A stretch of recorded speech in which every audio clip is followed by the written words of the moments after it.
August 28th, 2018.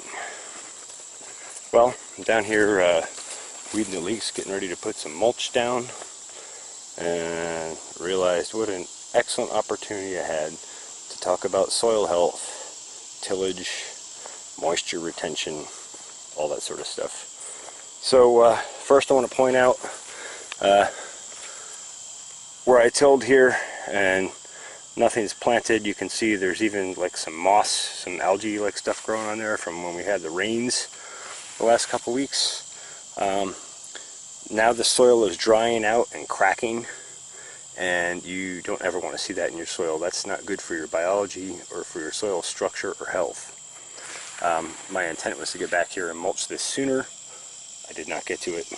I will soon. And this fall, this whole plot will be amended with some additional goat manure. And then if I can get it together, I'll probably cover the whole thing in wood chips as a mulch and let it cook over the winter. And I probably will put down some Rejuvenate and Sea Shield and some Spectrum Extra and maybe some BioCoat Gold along with that to really get the soil amped up over the winter.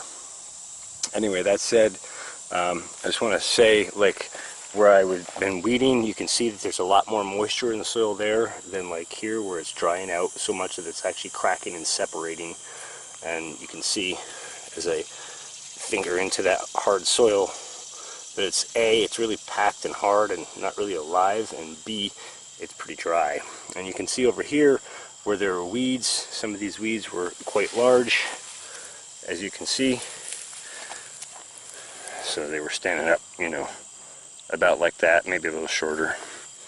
And where their canopy and where their root structure was and all the supporting biology and exudates, you can actually see a little bit of crumb structure there already, and you can see how much more moisture was retained.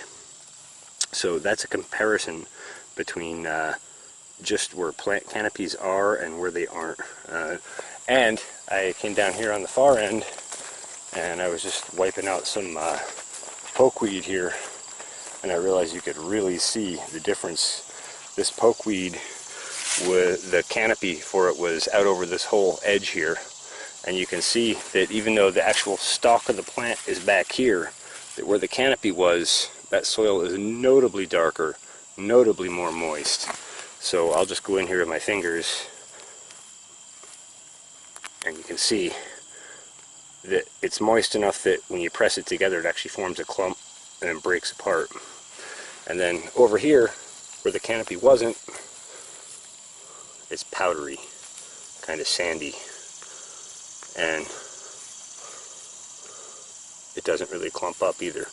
So huge difference just in that little area difference there.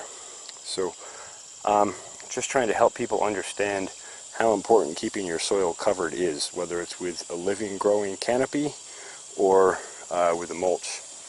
And in fact, as long as you don't have so much competition that it actually crowds out your plants, you're almost better with a little bit of weed cover like this initially, because it helps retain moisture and protects the soil a bit.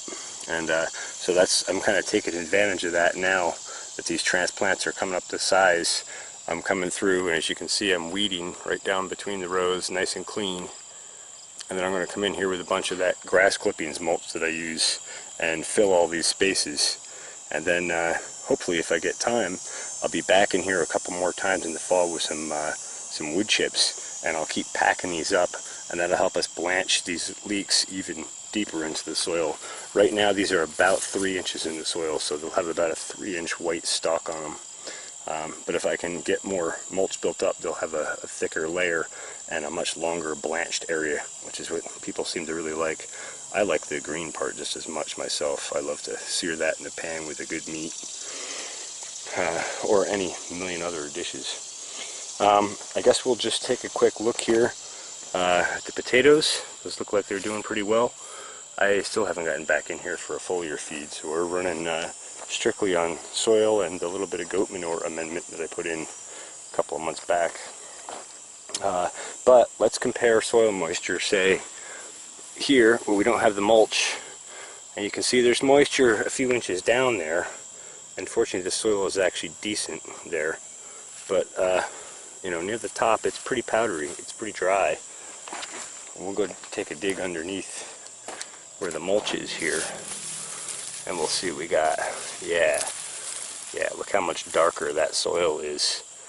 And oh wow, the structure that's there already is massively different, and I can feel how moist that soil is compared to the stuff that's not covered. So those are a few good examples of keeping your soils covered, and just always try to remember when it comes to mulching, you're trying to mimic nature.